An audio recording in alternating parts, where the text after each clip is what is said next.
Wassalatu wassalamu ala khairul mursalin Muhammadin al-Nabi al-Ummi wa ala alihi wa sahbihi ajma'in. Amma ba'd, yaqulu Allahu ta'ala fil Quran al-Kareem.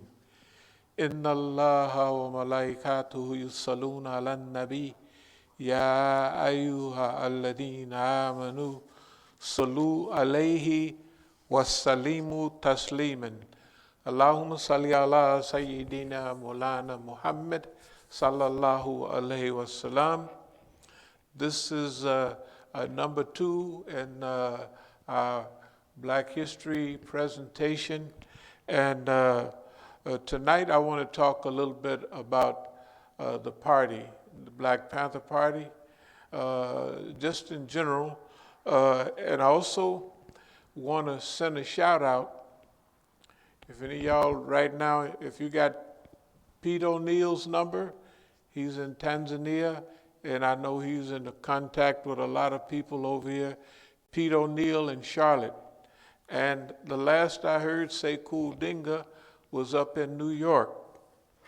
Those and myself, we're maybe 3 of the people that it might be, we're not the only ones still alive, but it's getting on. Everybody's catching up in age.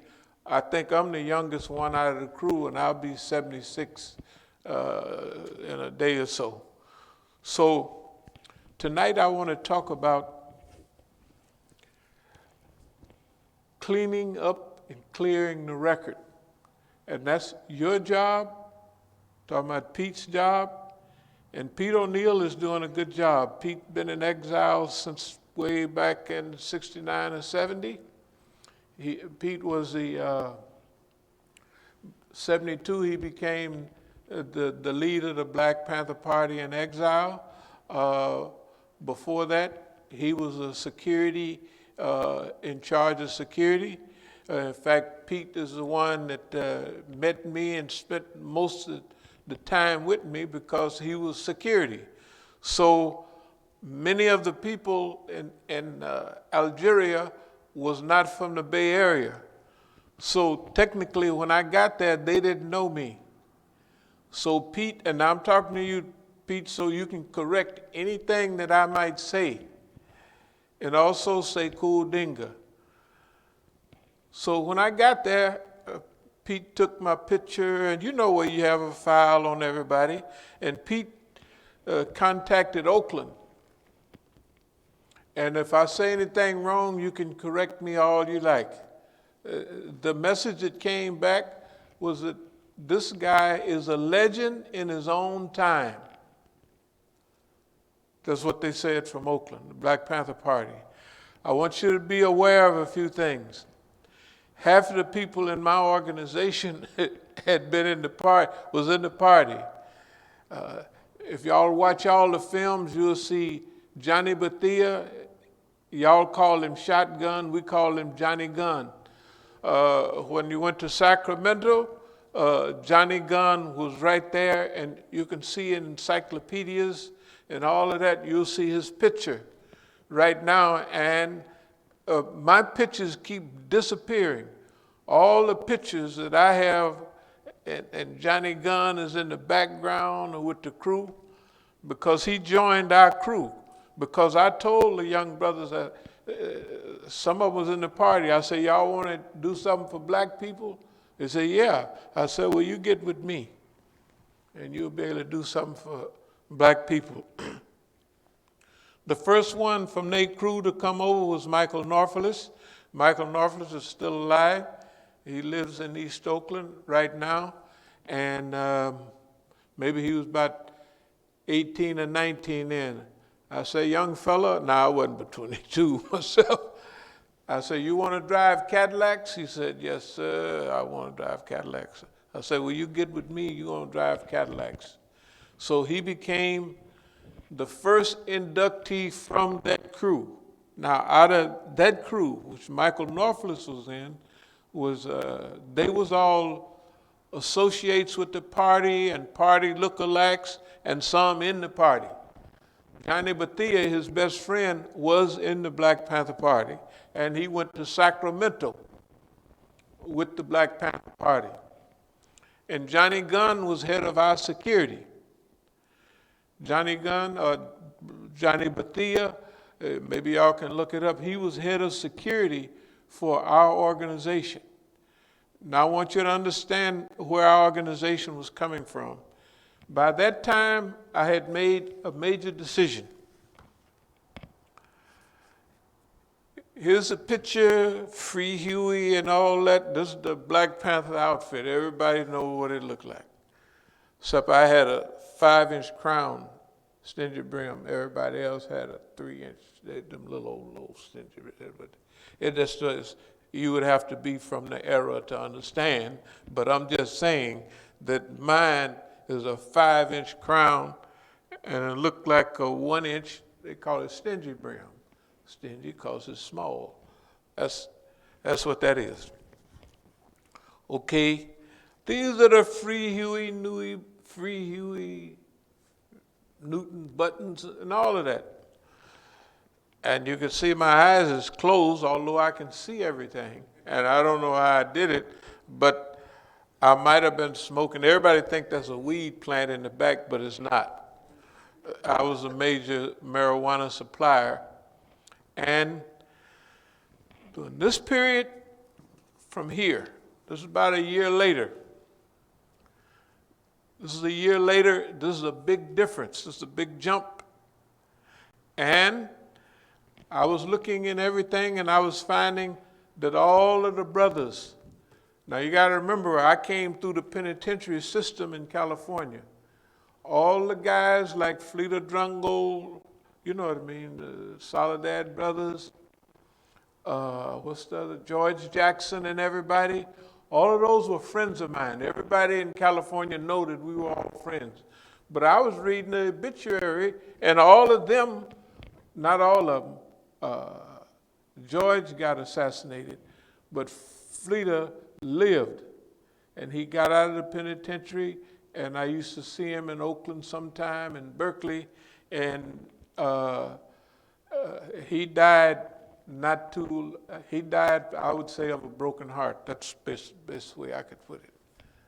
After what they went through, they wasn't trained to go through that, and they did a lot of damage to our brothers. So I would say he died of a broken heart.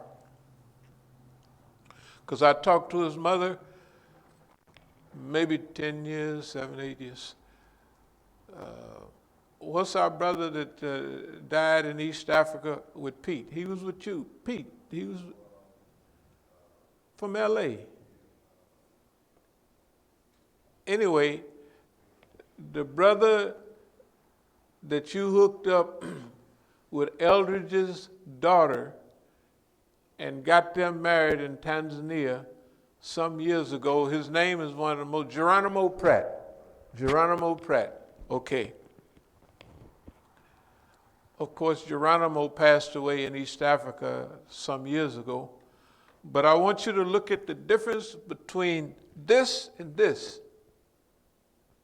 This is a reality. This is a disguise. This is the disguise, and this is a big disguise. It worked like a charm. Because everybody, the police, nobody would think that a Negro dressed like this would have anything to do with rebellion. Nobody. But I asked the brother, Pete was on security. When I first got to Africa, the first thing I did was handed over a nice patch of money. Johnny Gunn in Oakland, East Oakland Enterprises, was in charge of whatever I gave him. He was in direct contact with the Panther Party. In fact, if anybody go over the history, our main house was across the street from the bowling alley on East 14th, in back of Jerry's Pawn Shop.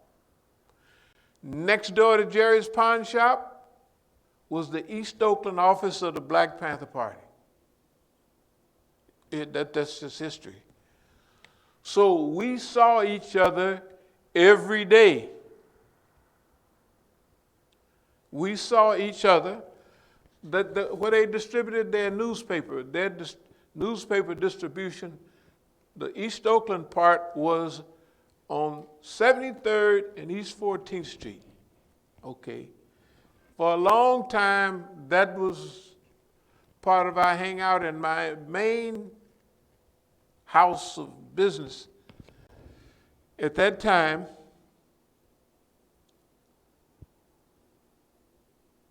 '68 and '69 was next door, was in the back of Jerry's pawn shop. Okay, now what is going on? And I'm depending on everybody that's listening to this. If you have direct contact with Pete O'Neill or Charlotte, his wife, and it won't be too much problem with Brother Sekou Odinga up in New York. The last time I saw Sekou Odinga, I just happened to bump into him because he's on one of them kind of rules that you can't hang out with nobody who's been in the penitentiary, something like that. So after 33 years, he got out, and I didn't go up to see him. I just happened to bump into him. And I'm asking him to verify the same thing that I want Pete to verify, that there was only one black financier of the Black Panther Party in America, and that was me. That was my job. I accepted it as a job. Not only did we do it in Oakland, nobody knew about it, but when I came to Algeria, what I handed over when I first got there, it was to Pete O'Neill. He's still alive right now. So you have to check, and these people you have to call right away because all of them is older than I am. It's just a light joke. Anyway, this picture will get you instantly killed. This picture right here, you can see it on the movies, everything. This picture here, Free Huey, this is all of Free Huey, da, da, da, da. This picture here is the desired picture that the white man wanted us to look like. This is the desired picture. This is what Superfly years later looked like, right? Okay, now I'm going to go along a little bit, but Gordon Parks made a movie, Superfly. Superfly got big, but Superfly was a human being, and he was going to get out of selling drugs. His friend didn't want him to because that's big money, man. You can't get, and you got the police too? Good God Almighty. We're in heaven, man. This is heaven. If they got a nigga heaven, you can sell all the cocaine. They gonna give you the cocaine that they take from everybody else. They gonna give you, the police is gonna give you the cocaine. And it went all the way up to the top, and who did Superfly have to fight when it was over? The police and the old mayor was there. Somebody like that, right? Y'all remember okay. Superfly leaves, and he leaves with $150,000. Somebody was counting money. Because after all the trouble I had, that's how much money I had when I left. $150,000 don't sound like much now, but then it's like having $1.5 million. That's like having $1.5 million. Right now, cash money is different. All the apparatuses, I left that behind. But when I left, I went directly first to Paris. I jumped on the first thing they had in Paris, and went to Algeria because it was French. You know. And when I got there, eventually I got in contact with the party, and Brother Pete was in head of security, and he took my picture and everything, and he sent a message to Oakland, and Oakland sent him a message back. If I'm lying, Brother Pete, let everybody know. The message said, what did I just say? He's a legend in his own time. Okay. So now, I also want you to verify the meeting we had upstairs. Is maybe it's July 1971. My idea was